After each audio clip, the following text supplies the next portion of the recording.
The entire purpose for this video is to show you an example of how to fix the Emmaljunga child carrier suspension.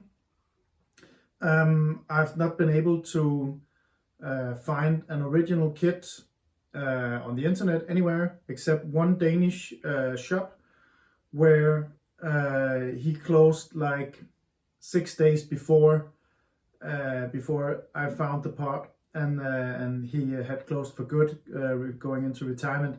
And I tried eBay, I tried Temu, AliExpress, all sorts of platforms to see if I could find an original or unoriginal part to replace the suspension system, but nothing was available.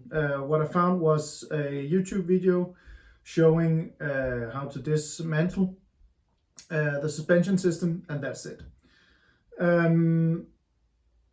You'll have to deal with my Danish dialect / accent. I know that it shines through, but yeah, it is what it is. And I did this video in English so that people out there not from Denmark could also benefit from at least the experience that I present. If you do it the exact same way, or if not, well, that's up to you. But at least I hope you can appreciate my effort and that maybe it's of use to you. So yeah, enjoy.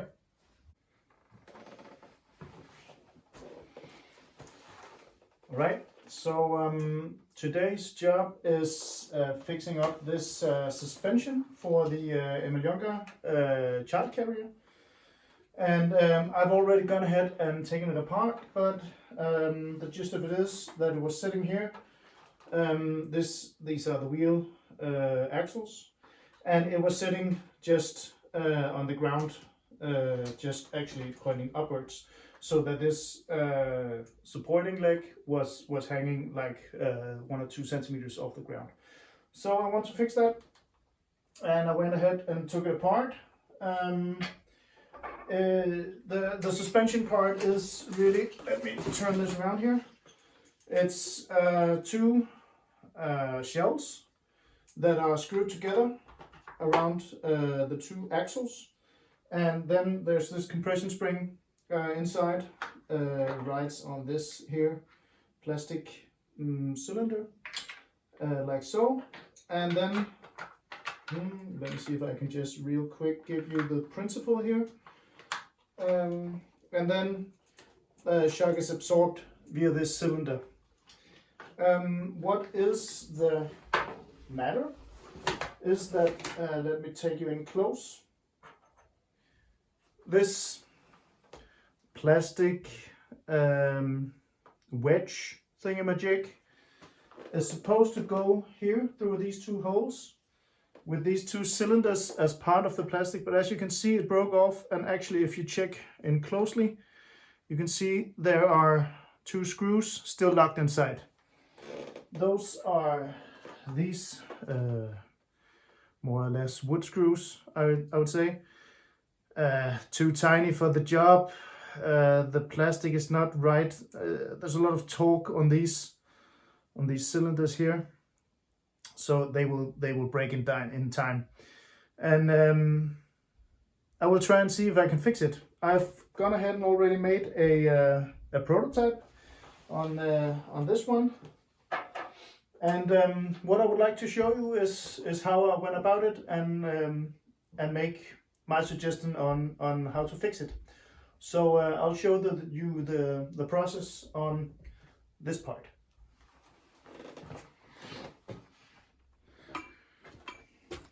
First things first, we need to remove the old screws inside. So I will just cut off a little bit of that plastic to get access, using my, I call it a Stanley knife, don't know what you call it, like so, even though it's not Stanley, but yeah, it is what it is. I'm taking great care to use soft jaws in order not to damage the part, because we're going to need it as part of the solution. So yep. So I'm just taking a fine hacksaw here you know, pocket size hacksaw almost, and cutting a thin slit in the screw.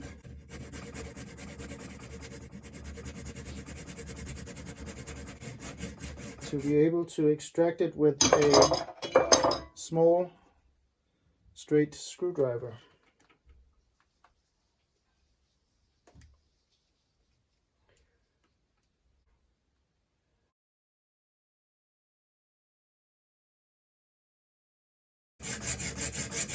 There we go.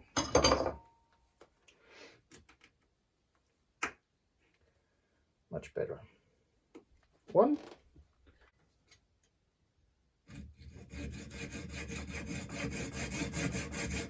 Getting one into the other. And don't mind damaging the plastic. We're going to remove that altogether. So, like so, I believe. See if we can't get that to turn. It's moving. Next, I'm gonna drill out these two.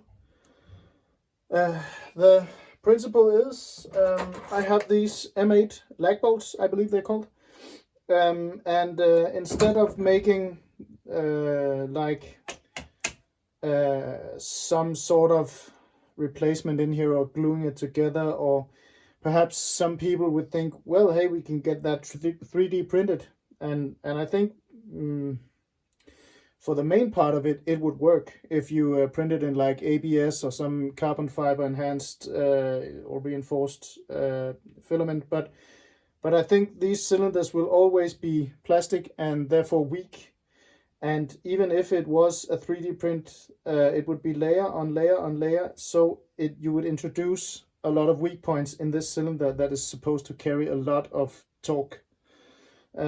So my theory is we drill this out all the way through, and we will modify this lag bolt to fit all the way through and screw it in from the other side. And that's the process I'm going to show.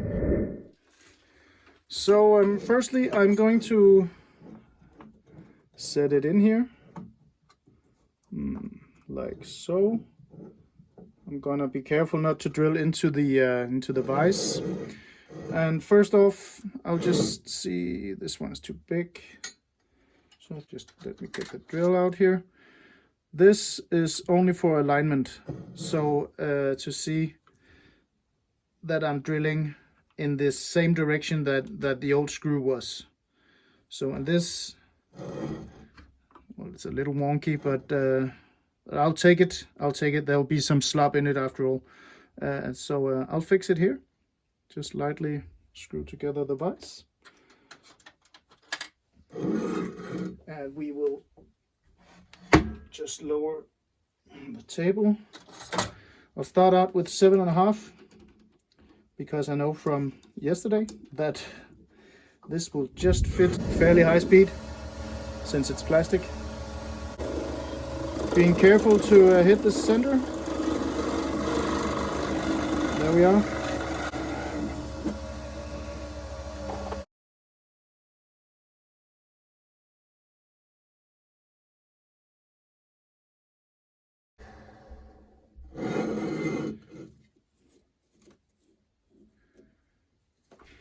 Getting rid of the shavings.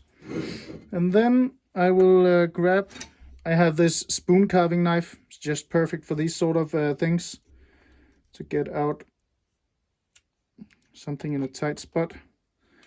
This is only to make room for the 8mm drill.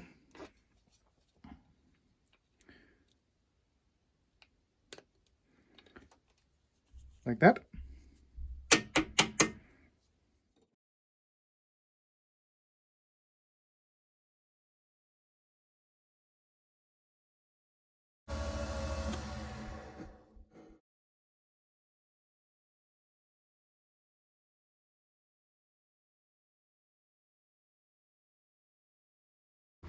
I think we all have this box in the shop, right? It's just consisting of whatever's left over from previous projects. There was one.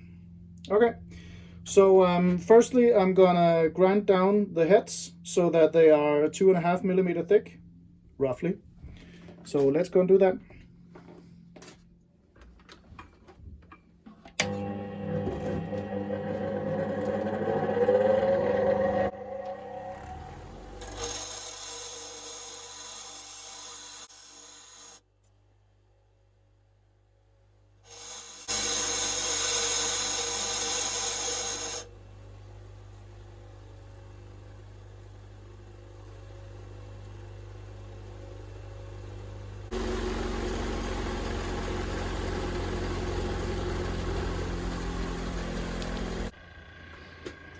So next up, we're gonna file down these squares on the lag bolt.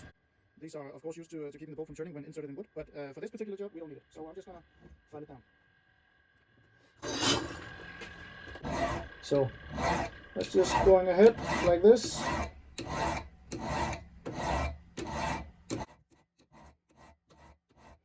You already hit the socket there.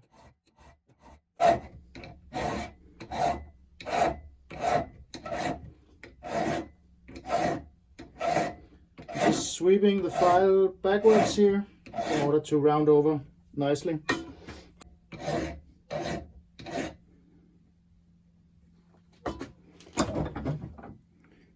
Like so. Doesn't need to be perfect, just needs to be at a point where it fits inside. Yep. One. Just need to do the other.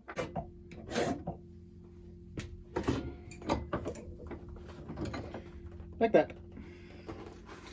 Okay, so I got both bolts ground down. This one almost fits through.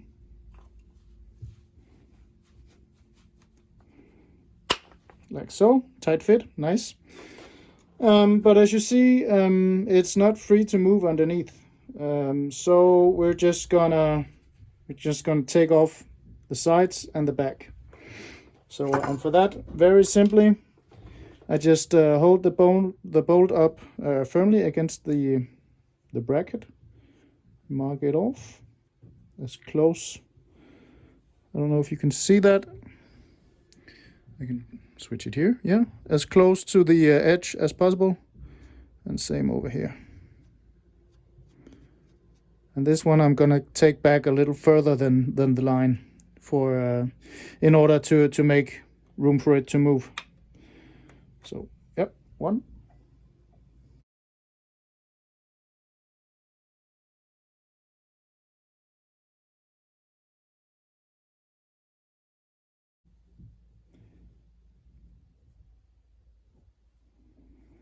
Like so.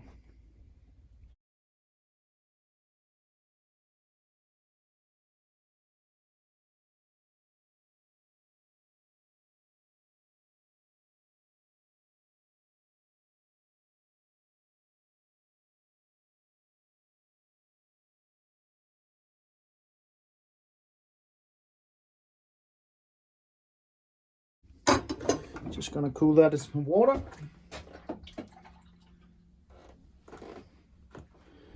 And test fit.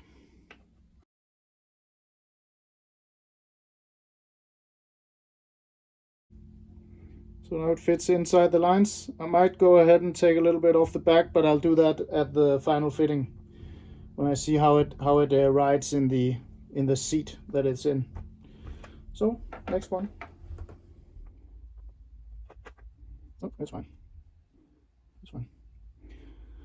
Now what I'm gonna do is I'm gonna cut them off and cut some internal threads. Frame fits a length of the lag bolt for 29 millimeters up here, so I'm gonna cut that off.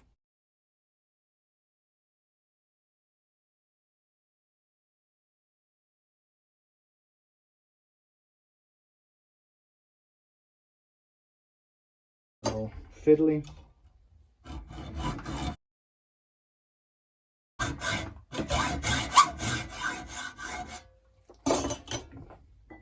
Oh no.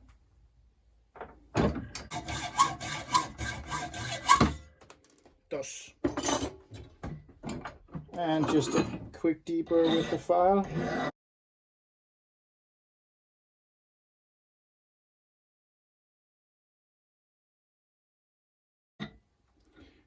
Just filed it somewhat flat after the hacksaw, because now we're going to punch a center mark at the closest thing we can get to center. So let's see if I can hit that. I think that's about there. It will be a little off center, but this is fine. Don't know why my hands are shaking.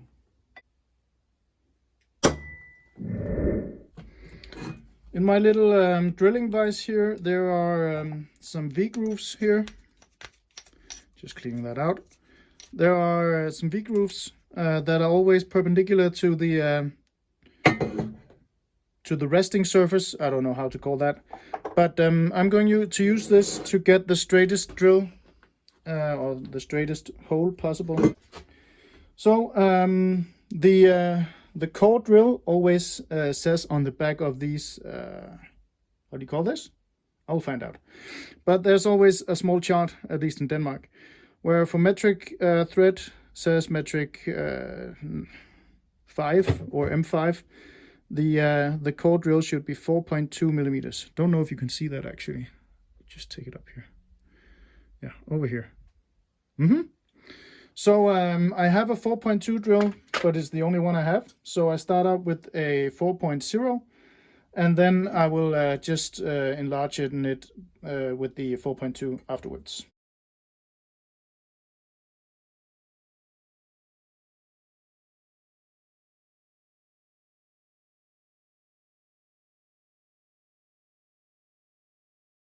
Just gonna read off the side. I have a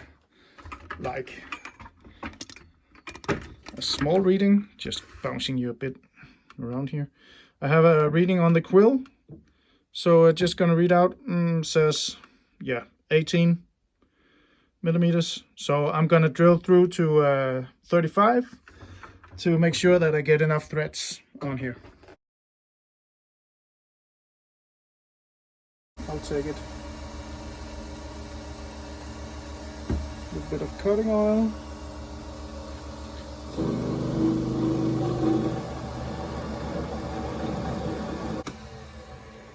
So without moving the vise, I will just switch out the drill so I know that the center is maintained. So just put in the 4.2 bit.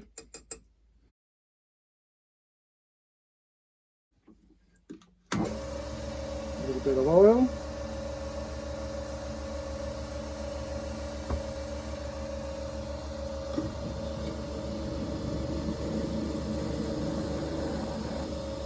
And I can feel it biting now, so perfect.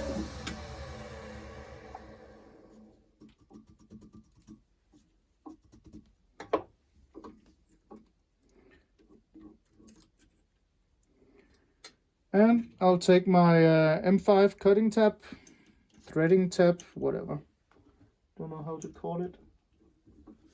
Just gonna set it in, and then just gonna wind the first few threads by hand so that it's set in there in alignment with the hole and perpendicular to the axis, and then just releasing the chuck, and then I can do the rest by hand here and cut the threads.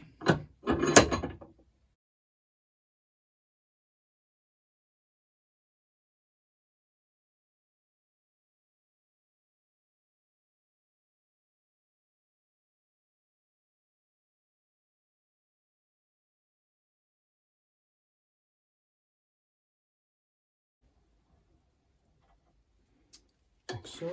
Just gonna dust it off for chips so that it's ready for the next hole. And a nice little trick here is if you have a small internal bore and it's not going all the way through and you want to pick out the chips, I have a magnet here that picked up a small piece of thread. I have a magnet with a nail. The nail in turns get magnetized, and then just put it inside to pull out all the chips.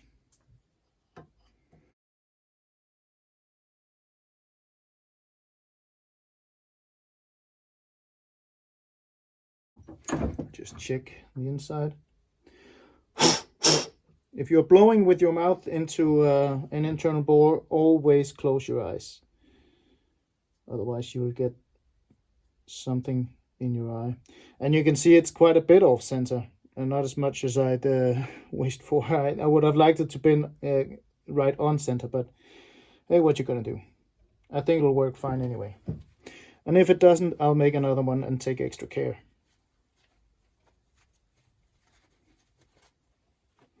yeah, but let's test it with a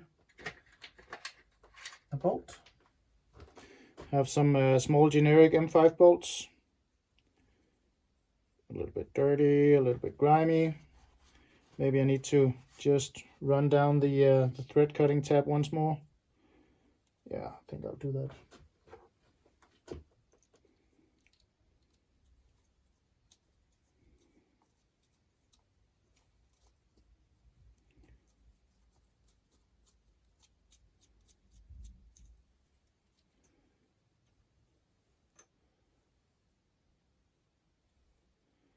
And just make sure that the bolts is okay. So taking a threading die and a screwdriver, if I have a screwdriver. They're all out and about. Just gonna take my knife here.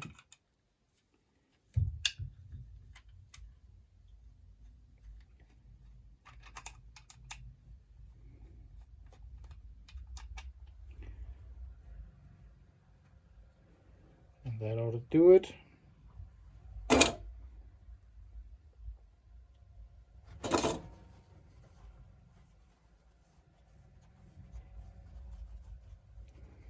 I always keep a rag handy in the workshop. There's always something to wipe off.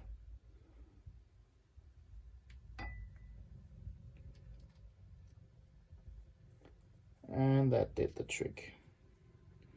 So that's one. Let's do number two.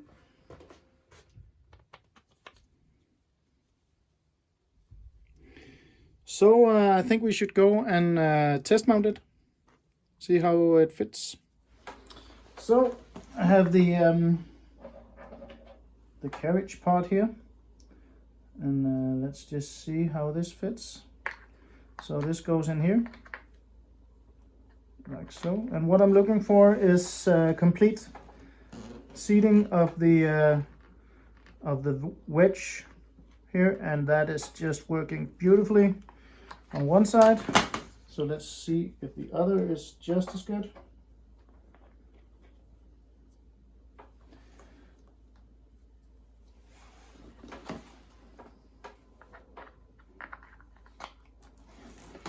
And as you can see here, that seats also completely, so might be, no, there's no problem. This is beautiful. So actually we just have to mount it. So I don't know if I explained it thoroughly enough before, but the whole part consists, of course, of this that we already saw many times, and then a counterpart to go on the other side here, and this goes through here like so, and then the counterparts gets screwed into there.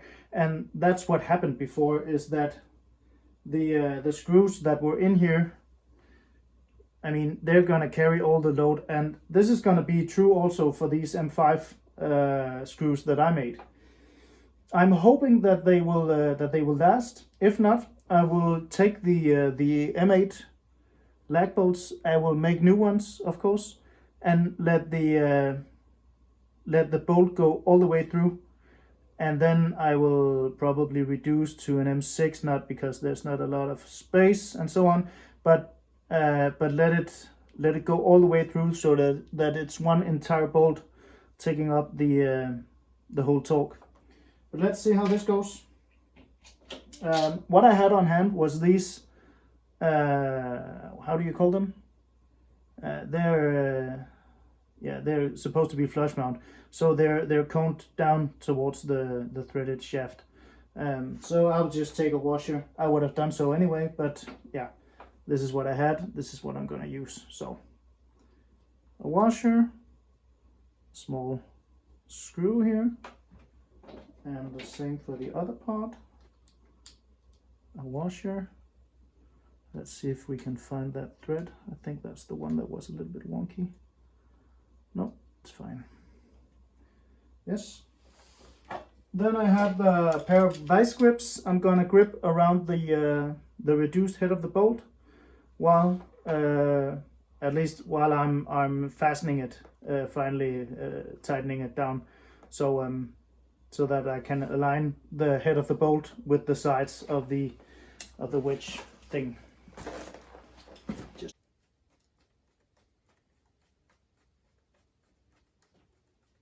I'll just mount the vice grip on the back. Let's see if I can grab this a little more tightly.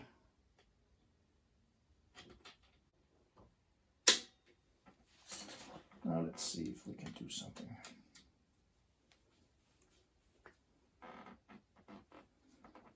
There it goes.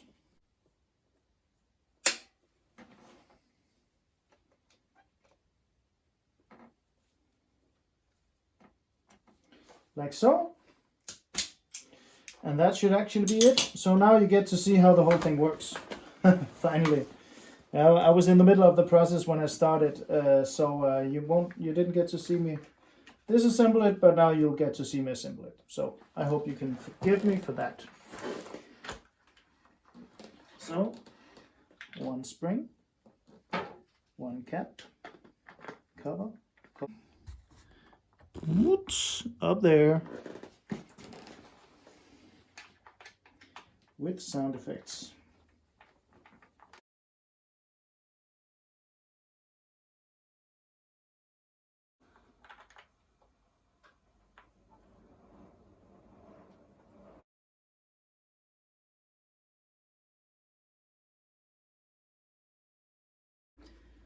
Like so.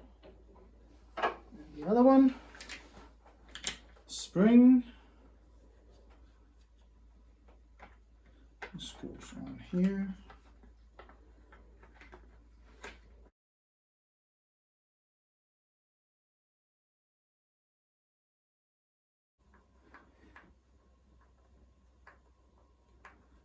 And just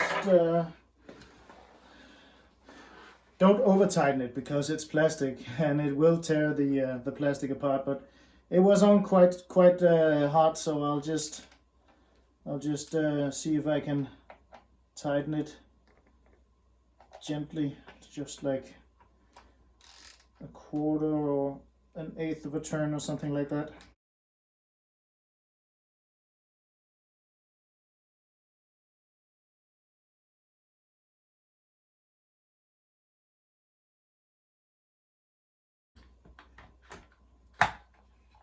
There we go.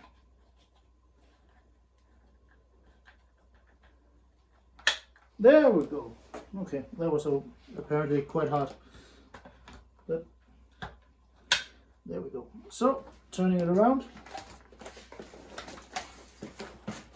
And as you can see, I don't know if you can see, there we go. The support legs are not resting right above the ground. There's some springiness in the suspension. So this is working properly now, and yeah, we'll see how long it lasts. If it doesn't last, I will have to fix it again. But yeah, this is my take on how to fix the Emmaljunga suspension system on these older models. And yeah, thanks for watching.